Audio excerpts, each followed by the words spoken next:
Día patrio, nos separan apenas 19 minutos de las 2 de la tarde para llegar al final, pero no sin antes compartir la columna económica de los días jueves con nuestro compañero Alejandro Otero. Ale, bienvenido, feliz Día de la Patria, ¿cómo va? Muy bien, Federico, ¿cómo están ustedes? Feliz día para todos. Bien, muy bien. Con un día tan importante para todos. Sí, la verdad que sí, ¿no? Siempre es necesario mantener viva la memoria, y de la forma que lo hizo hoy el presidente me parece que fue muy buena y además totalmente inclusiva, ¿no? Diferencia de lo que veníamos acostumbrados los últimos años. Absolutamente, no lo escuché hoy, Alberto, pero la verdad que es una fecha muy significativa.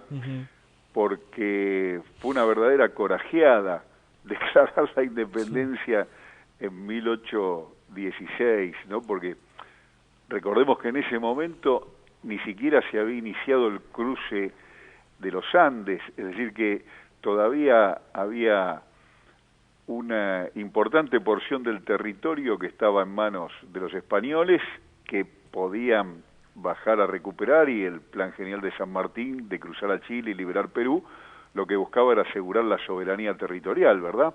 Eso que se había iniciado de manera por ahí confusa en 1810, hacia 1816 ya tenía en San Martín y otros una vocación decidida de estructurar esta parte del mundo como una nación, que en el proyecto original eran las Provincias Unidas del Río de la Plata, claro, que aspiraban a ser una gran patria latinoamericana. Después los sucesos fueron hacia otro lado, pero San Martín desde el sur y Bolívar desde el norte, en aquel famoso abrazo de Guayaquil se iban a encontrar, iban con claridad despejando el territorio de la dominación española, pero a lo que voy es que cuando se declara la independencia, en realidad todavía el español estaba ocupando una buena parte del territorio de la América del Sur. Así que fue una verdadera corajeada, a instancias de San Martín, en ese momento gobernador de Cuyo, sí, para que justamente con la declaración de la independencia él pudiera cruzar los Andes y liberar a los pueblos,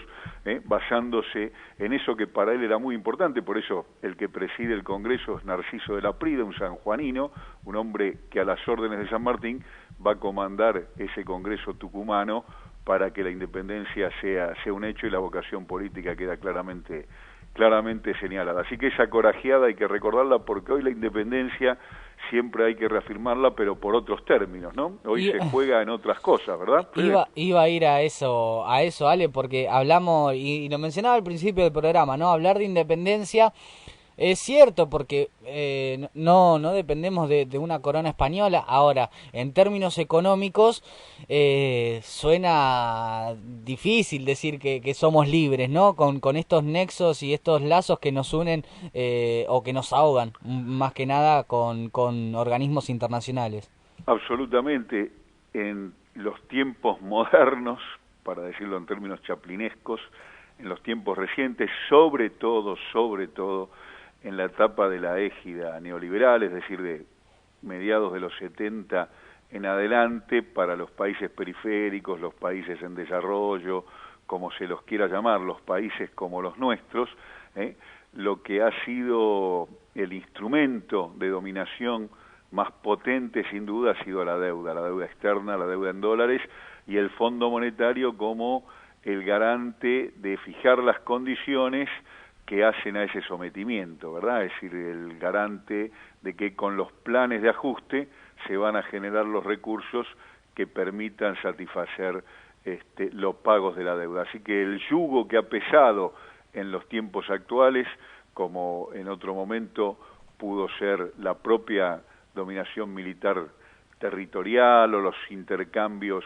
muy asimétricos en materia comercial, el yugo lo ha sido la deuda, y ese ha sido el vehículo para imponer las condiciones de dominación a los países como los nuestros, y por eso es tan importante el resultado de esta negociación, como lo fue para el gobierno de Néstor el pago al Fondo Monetario, ¿verdad? Porque no se trata la deuda solo de una cuestión económico-financiera, de si pago o no pago, cumplo o no cumplo, tengo acceso al crédito o no lo tengo, que por supuesto es una cuestión importantísima. pero hay una cuestión acaso más importante que esa, que es la cuestión de la autonomía política. Cuando el país está endeudado, los márgenes que tiene para fijar su política económica, los márgenes, las posibilidades que tiene para determinar el sentido de su política económica y por lo tanto el sentido de su gobierno, está sumamente restringido. Claro. Liberarse de la deuda, liberarse del yugo de la deuda, es ganar autonomía política. No es solo una cuestión económica financiera, es una cuestión que hace al poder, es una cuestión que hace a la posibilidad, a la condición de posibilidad de poder fijar políticas en función de los intereses del pueblo argentino y no en función de los acreedores.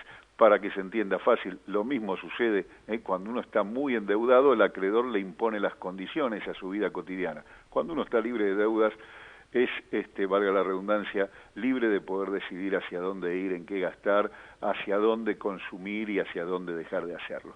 Pero cuando uno está endeudado, lo mismo pasa con el país, la posibilidad de fijar ese rumbo es bastante más limitada y el garante de que eso no suceda, es decir, de que uno no pueda fijar el rumbo, es el Fondo Monetario. Por eso claro, es muy importante esta negociación con los acreedores privados de la deuda en dólares, con los acreedores de la deuda en pesos, la deuda que está bajo la égida y la jurisdicción nacional, que está en camino y todos defolteadas por Macri, y la que va a seguir después, que es la que corresponde renegociar con el Fondo Monetario, pero una condiciona a la otra, porque los términos de esta negociación con los privados van a permitir que la negociación con el Fondo Monetario sea más o menos áspera. Una buena negociación con los privados, que es hacia donde parecería que están rumbeando las cosas en esta larga novela de Migré. Van por ahí una nota al pie porque parte de la audiencia no tiene la menor idea de quién es Migré. Migré era un grandísimo autor de telenovelas televisivas de los años 70 que eran interminables, ¿verdad? En parte porque la gente no quería que terminaran porque se entusiasmaba con los personajes, el famoso Rolando Rivas, por ejemplo, de García Saturi y Soledad Silveira, enamoraban a la gente, pero siempre parecía que iban a terminar y seguía un capítulo más. Bueno, esta larga novela migresca de la negociación con los privados va rumbo a finalizar, parece que en buenas condiciones para el país, y eso sería muy auspicioso para encarar la negociación con el Fondo Monetario, ¿verdad?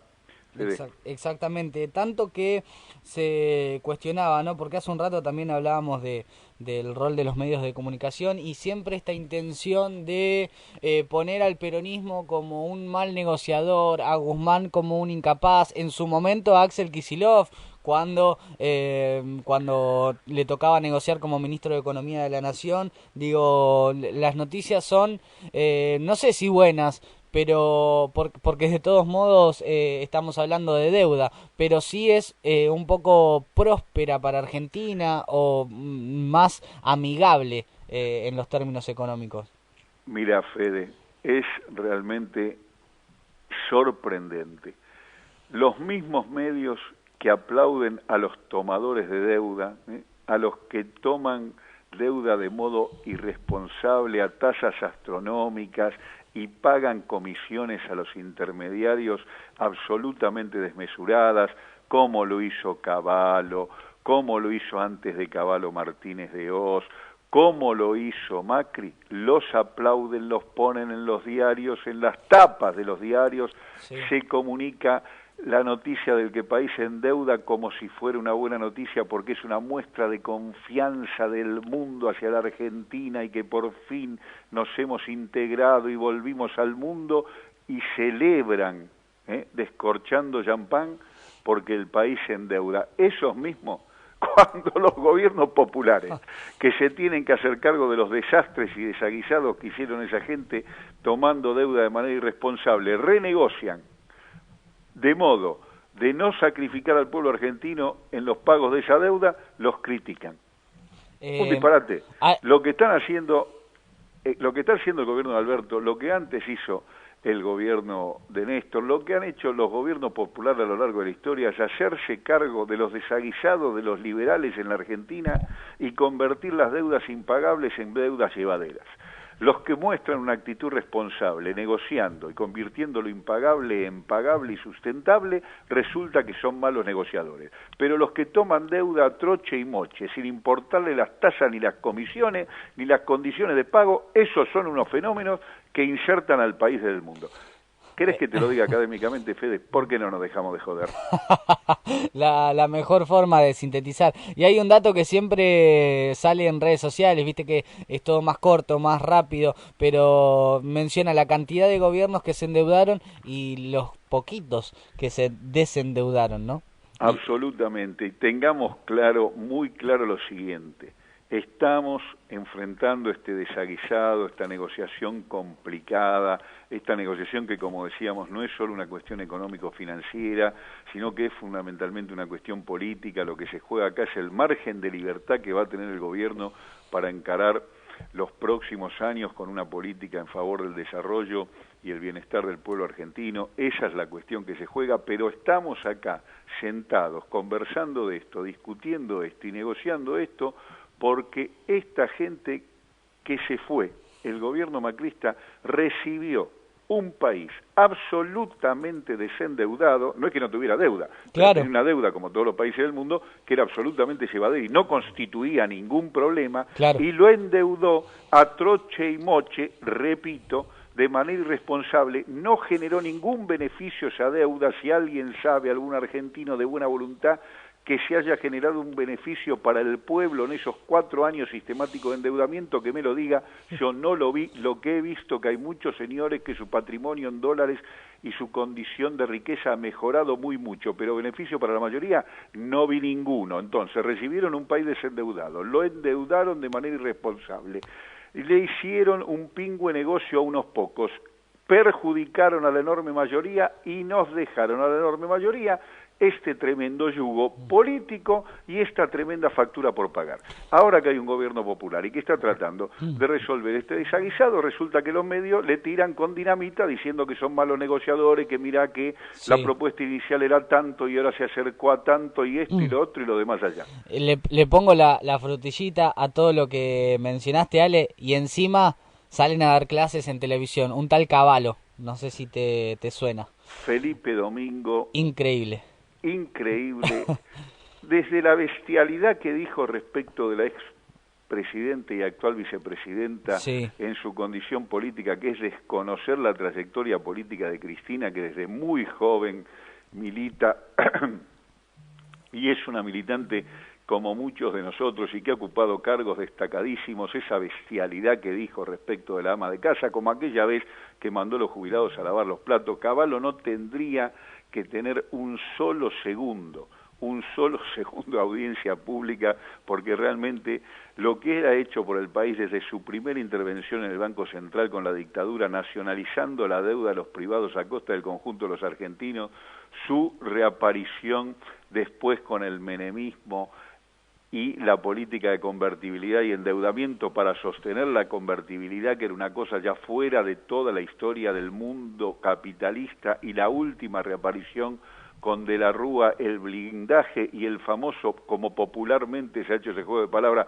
mega arcanje, no el mega canje, sino el mega arcanje de Cavallo. La verdad que ha sido uno de los endeudadores seriales de este país, que debiera llamarse a silencio permanente.